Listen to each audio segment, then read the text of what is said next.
और देखिए मैं सीधा पॉइंट पर आना चाहता हूं। सऊदी अरब, तुर्की और पाकिस्तान के बीच जो डिफेंस डील हुई है, नेटो स्टाइल में जो डील साइन की गई है, जिसकी शर्त यह है कि एक देश पर हमला दूसरे देशों पर हमला माना जाएगा, यानी सऊदी पर हमला होता है वो तुर्की और पाकिस्तान पर भी हमला माना जाएगा, और इसी तरह किसी भी देश पर हमला होता है तो वो बाकी दोनों देशों पर भी हमला माना जाएगा। इस डिफेंस डील के साइन होने के बाद, जिसका नाम मेक्का जॉइंट डिटरेंस एग्रीमेंट रखा गया है, जो एर्दोगन, मोहम्मद बिन सलमान और शहबाज शरीफ के बीच में हुआ, इस एग्रीमेंट के बाद मेरे पास कम से कम 1000 लोगों के ये कमेंट्स आ चुके हैं वीडियोस पे अलग अलग, कि आप इसको किस तरह से देख रहे हैं। इस पूरे जो नया ये एक संगठन बन रहा है, ये जो डील हुई है, इसके पीछे का मकसद क्या है और इसकी इनसाइड स्टोरी क्या है। मैं इसीलिए इस पर ये वीडियो बना रहा हूं क्योंकि बहुत सारे लोग ये सवाल कर रहे हैं कि आप इसको कैसा देख रहे हैं। सबसे पहले मैं शुरुआत ये करना चाह रहा हूं कि इसको लेकर ईरान की तरफ से क्या प्रतिक्रिया आई है, ईरान ने सऊदी को क्या जवाब दिया है इस नेटो, जो मुस्लिम नेटो कहा जा रहा है सो कॉल्ड। देखिए पहली बात तो मेरी व्यक्तिगत राय अगर आप जानें, ईरान को किसी भी ऐसे संगठन में शामिल किए बिना वो संगठन कभी सक्सेसफुल नहीं हो सकता। इस बात को आप नोट करके रखिए। मिडिल ईस्ट का किंग अब ईरान है, मिडिल ईस्ट का बॉस अब ईरान है, इस बात को नोट करके रख लीजिएगा। आगे बढ़ते हैं, ईरान ने क्या जवाब दिया है। Iran has reacted sharply to the new Saudi Arabia Turkey Pakistan mutual defence pact, warning Riyadh that a paper agreement with Turkey and Pakistan will not guarantee its security. Iran ने सीधा सीधा चेतावनी दे दी है सऊदी अरेबिया को और ये कहा है कि अगर कोई पेपर डील आपने साइन कर ली पाकिस्तान या तुर्की के साथ मिलकर, तो ये इस बात की कोई गारंटी नहीं है कि आप सुरक्षित रहोगे। सीधी चेतावनी आई है ईरान की सऊदी अरेबिया के लिए कि पेपर साइन करने से कोई देश सुरक्षित नहीं हो जाता। The landmark deals states that an attack against one country will be regarded as an attack against all three. The warning comes amid escalating Iran-US tension and reports that the Tehran threatened to retaliate against Gulf countries' energy infrastructure if Iranian power plants were attacked. Iran ने एक बार फिर साफ कर दिया है कि अगर Iran के पावर प्लांट्स पर हमले होते हैं तो पूरे अरब देशों के पावर प्लांट तबाह कर दिए जाएंगे, एक भी पावर प्लांट नहीं बनेगा। यानी ईरान ने इस ये जो नया पैक्ट हुआ है सऊदी, तुर्की और पाकिस्तान के बीच में, इसको लेकर ईरान ने बड़ा एग्रेसिव कमेंट दिया है और ये कहा है कि ये असल में, देखिए इसके पीछे बड़ी साजिश है। मैं आपको समझाता हूं, लेकिन पहले ईरान का पक्ष रखना ज़रूरी है कि ईरान इसमें क्या चाह रहा है। देखिए इसमें ईरान की तरफ से 2-3 बातें साफ कर दी गई। पहली बात, सऊदी को सीधी चेतावनी दी गई है। ये काफ़ी समय बाद हुआ है ऐसा जब ईरान ने सीधा सीधा सऊदी को वार्निंग दी है। देखिए अब तक क्या हो रहा था कि ईरान जो है वो अरब देशों को वार्निंग दे रहा था कि अगर हमला होगा तो आपके इंफ्रास्ट्रक्चर पर हमला होगा, या जॉर्डन, बहरीन या जो है वो कुवैत पर हमले होंगे। लेकिन ये काफ़ी दिनों बाद, आप देखिए पहला मौका है जब ईरान ने सीधा सऊदी को चैलेंज किया है, सऊदी को वार्निंग दी। जिसके बाद ये भी सवाल उठने लगे हैं कि क्या अब आगे ये जंग का रूप धीरे से अमेरिका पीछे हो जाएगा और ये सऊदी वर्सेस ईरान तो नहीं होने जा रहा। खैर अभी इसका कुछ कह नहीं सकते इसको लेकर, लेकिन फिलहाल जो है बात की, ये ईरान का पॉइंट ऑफ व्यू था। अब आप देखिए कुछ चीज़ें बड़ी गौर करिए। डोनाल्ड ट्रंप ने हाल ही में एर्दोगन से मुलाकात की थी तुर्की में, दोनों के बीच में काफ़ी चर्चाएं होती हैं। मोहम्मद बिन सलमान की डोनाल्ड ट्रंप से जो है वो फ़ोन पर लंबी बातें होती हैं और शहबाज शरीफ और मुनीर से तो होती है। ऐसे में क्या आपको ये लगता है कि ये जो संगठन नया बना है, मेका जॉइंट डिटरेंस एग्रीमेंट, जो सऊदी, तुर्की और पाकिस्तान के बीच में हुआ है, ये क्यों बनाया गया? इसका मकसद क्या है इसको बनाने का? क्या ये इजराइल के खिलाफ संगठन बना है? बिल्कुल नहीं बना, बिल्कुल नहीं बना। इस संगठन से इजराइल के लिए कोई समस्या नहीं है।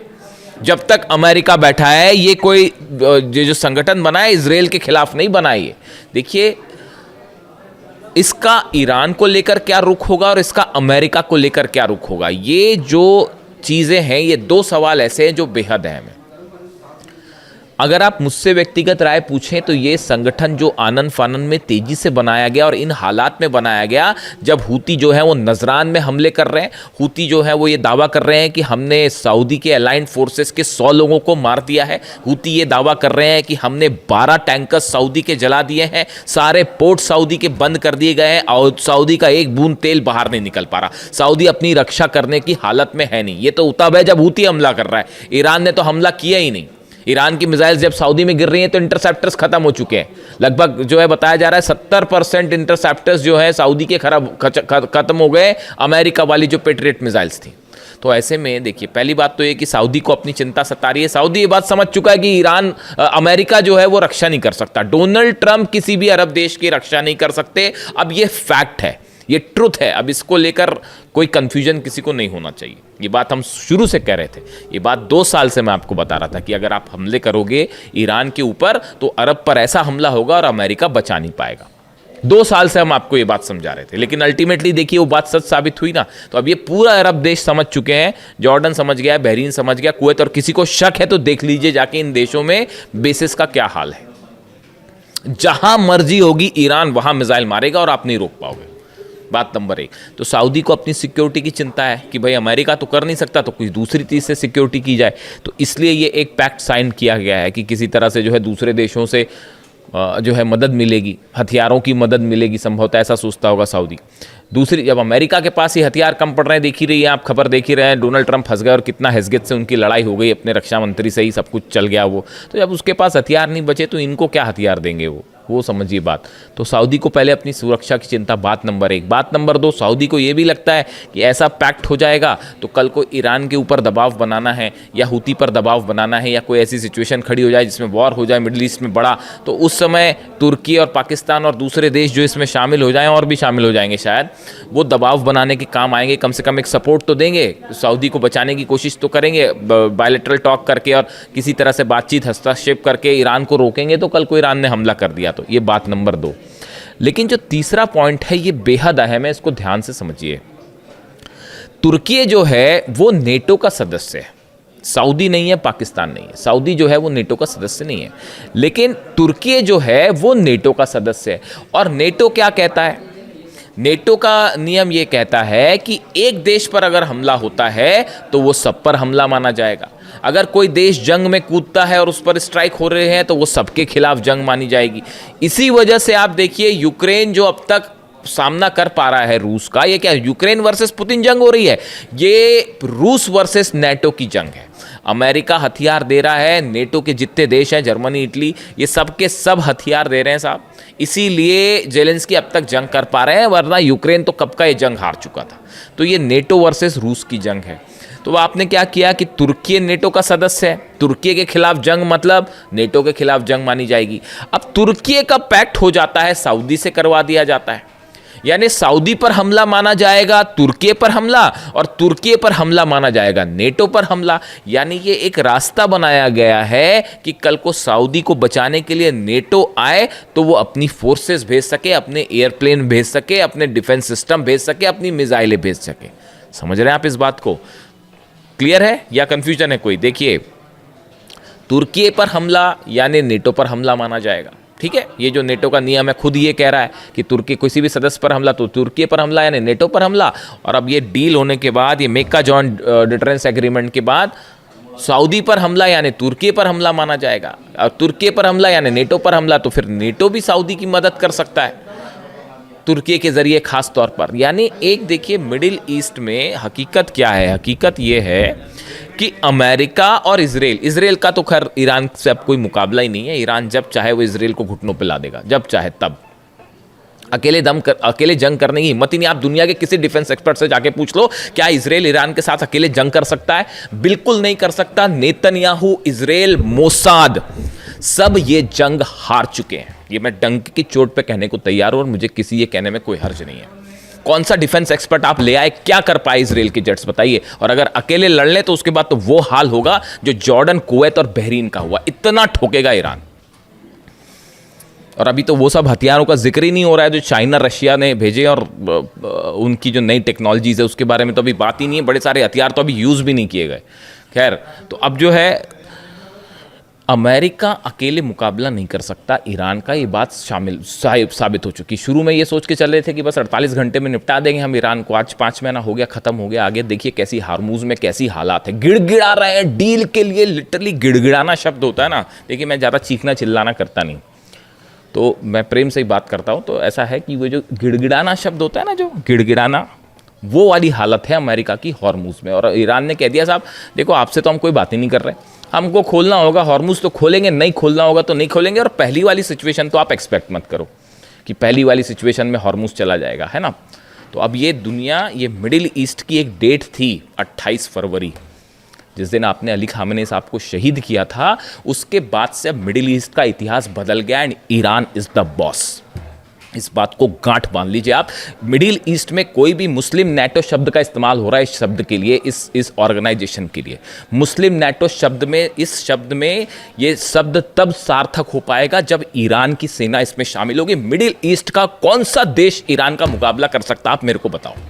एक मेरे को मुस्लिम देश का नाम बता दो यहां पर जो ईरान का मुकाबला कर सकता है, बताओ, आप बताओ मेरे को, कमेंट करके बताओ, मैं कमेंट देता हूं आपको, कमेंट करके बताइए कौन सी देश, कल को सऊदी और ईरान की जंग हुई, 48 घंटे में क्या हाल होगा सऊदी का अंदाज लगा लीजिए आप, बताइए कोई अरब देश मुकाबला कर सकता है? अरे अमेरिका मुकाबला नहीं कर सका, मिल के वो उसने 12 देशों पे जो है ठोक रखा है ईरान ने। तो पूरा अरब और अमेरिका मिलके, इजराइल मिलके 5 महीने में क्या कर पाए आप ईरान का? तो सऊदी अकेला क्या कर लेगा साहब? इसीलिए ये पैक्ट हो रहा है और ये एक बहुत ही बड़ा प्लॉट है। ये कुछ लोगों का कहना है कि इससे इजराइल घबराएगा। अरे डोनाल्ड ट्रंप हमला करने देगा इनको, जो एर्दोगान से हाथ मिलाते फिर रहे हैं, सलमान से लगातार बात कर रहे हैं, पाकिस्तान से लगातार बात, वो इजराइल पर हमला करने देंगे इस संगठन को? बिल्कुल नहीं। हमेशा देखिए इजराइल की आलोचना की है, जो मुस्लिम कंट्रीज़ का जो ऑर्गेनाइजेशन है उनकी तरफ से और ये मुस्लिम देशों की तरफ से हमेशा सिर्फ इजराइल की आलोचना हुई है। फिलिस्तीन में इतने हज़ारों लोग मारे गए, हज़ारों बच्चे मारे गए, उनकी सिर्फ आलोचना हुई है। वेस्ट बैंक पर लगातार ऑपरेशन जारी है इजराइल का, लेबनान पर लगातार हमले जारी हैं, सीरिया पर ऑपरेशन जारी है, गजा में क्या हो रहा है आप देख ही रहे हो, हीनियस क्राइम है, वॉर क्राइम्स हो रहे हैं गजा में। मुस्लिम देशों की तरफ से सिर्फ आलोचना हो रही है। हिम्मत करने वाला सिर्फ एक देश रहा जो मिसाइल मार रहा है, वो ईरान मार रहा है, भूलना मत इस बात को। अली खामेनी साहब ने हमेशा कहा जब ज़रूरत पड़ेगी हम युद्ध के लिए भी तैयार हो जाएंगे। लेबनान के लिए भी वो जंग के लिए तैयार हो गए, गजा के लिए भी जंग के लिए तैयार हो गए, इसीलिए खामेनी साहब थे। अब ये जब मैं मीटिंग्स देखता हूँ ना ऐसी, मतलब टू बी वेरी फ्रैंक भाई, देखो मेरे को जो लगता है मैं अपनी राय बता रहा हूँ, आपको ठीक लगता हो तो स्वीकार करिए, वरना आपकी आलोचना का भी स्वागत है। चूँकि ये पब्लिक प्लेटफॉर्म है इसलिए मैं आपकी आलोचना का भी स्वागत करता हूँ। देखिए मैं बिल्कुल ऐसा नहीं चाहूँगा कि कोई मेरी आलोचना करे तो मैं उसको स्वीकार नहीं करूँ, बल्कि हमको दूसरों के विचारों को हमेशा स्वीकार करना चाहिए। अच्छे शब्दों में, साफ सुथरे शब्दों में अगर कोई आलोचना कर रहा है तो उसका बिल्कुल स्वागत है साहब। ये डेमोक्रेसी यही है, ओपन जो विचारधारा है वो यही कहती है कि आप मेरी आलोचना करेंगे मैं बिल्कुल स्वीकार करूँगा। जब ऐसे डील्स में होते देखता हूँ ना, तमाम जो नेता इस पूरी जंग में इन्वॉल्व हैं, चाहे अरब देशों के हो, चाहे अमेरिका हो, इजराइल हो, इन सबको देखने के बाद देखिए ऐसा लगता है कोई भी कदम होता है उसमें किसी तरह की साजिश नज़र आने लगती है।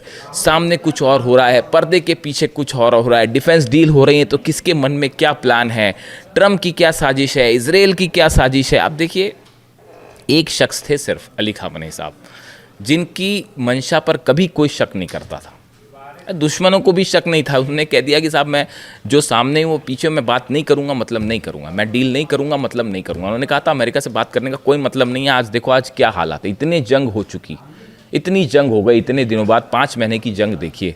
इतनी जंग के बाद क्या वो बात सही साबित हो रही है? नहीं हो रही है कि डील का कोई अंदाजा, बातचीत का कोई नतीजा निकल रहा है? नहीं निकल रहा। तमाशा बना रखा है कि बस अब जंग हो रही है, नहीं अब बात अच्छी हो रही है, नहीं आप सीज फायर कर लेते तो ऐसा कर लेते। बात सच साबित हुई ना अली खामेनी साहब की, ये विजन था उनका, इसीलिए he was the supreme leader and that's why I like Ali Khamenei साहब। इसीलिए मैं उनकी तारीफ करता हूँ, उन्हें पसंद करता हूँ कि उनका विजन देखिए कितनी क्लैरिटी के साथ है। उनको पता था कौन दुश्मन है, कौन दोस्त है, कौन क्या। इसीलिए उन्होंने कहा था सऊदी को लेकर, वो हमेशा ये चाहते थे कि शिया और सुन्नी के बीच में ये जो एक तनाव वाली स्थिति है ये हमेशा दूर हो जाए और हर अरब देश को ये समझना चाहिए कि असली दुश्मन कौन है। ये बात वो हमेशा समझाते रहे। खैर, तो अभी देखिए मुझसे चूंकि इस ऑर्गेनाइजेशन के बारे में बोला गया था, इस डील के बारे में पूछा गया था, मक्का जॉइंट डिटरेंस एग्रीमेंट के बारे में आपकी क्या राय है? मेरी बड़ी साफ राय है कि ये अमेरिका के बैकिंग के साथ एक एग्रीमेंट किया गया है जिसका लक्ष्य है ईरान और हूती या हिजबुल्ला ऐसे संगठनों को काउंटर करना, ये कोई बड़ा इजराइल के खिलाफ कुछ नहीं है, भूल जाइए। और ये चूंकि अकेले अमेरिका मुकाबला नहीं कर सकता, इजराइल मुकाबला नहीं कर सकता, तो अरब देशों को ईरान के खिलाफ खड़े करने की, और ज़रूरत पड़ी तो इन देशों को आपस में जंग में शामिल करने की। हॉर्मुज़ खुल नहीं पा रहा तो बोले क्या एक पैक्ट करवा देते हैं, चाहे ताकि मिल के हॉर्मुज़ खुलाएं। खुद बैठे बैठे वहाँ तमाशा देखो, खुद की उधर जनरल डेन कैन कह ही रहे हैं अमेरिका की कि जो है वो बाहर निकलना चाहिए, अब कैसे युद्ध से बाहर निकला जाए। तो ये एक बड़ा प्लान है ईरान के खिलाफ एज ऑफ नाउ जो स्थिति लगती है। कमेंट करके आप बताइए आपको क्या लगता है, और आपके सारे कमेंट्स मैं पढ़ूंगा और जवाब देने की भी कोशिश करूंगा। Thank you so much.